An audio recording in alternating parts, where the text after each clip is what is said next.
জীবন বদলে দিতে পারে এই তিনটি নসিহত।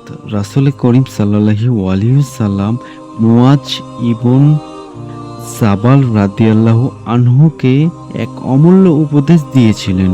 তিনি বলেছেন, তুমি যেখানেই থাকো আল্লাহকে ভয় করো, কারণ আল্লাহ সবকিছু দেখেন এবং সবকিছু জানেন।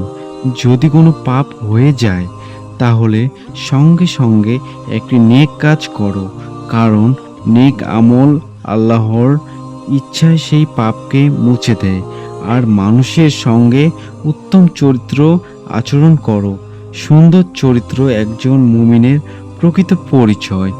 আজ থেকেই এই তিনটি নসিহত নিজের জীবনে বাস্তবায়নের চেষ্টা করি। আল্লাহ আমাদের সবাইকে এই শিক্ষা অনুযায়ী জীবন গড়ার তৌফিক দান করুন। আমিন। সূত্র: জামিআত তিরমিজি, হাদিস নাম্বার 1987।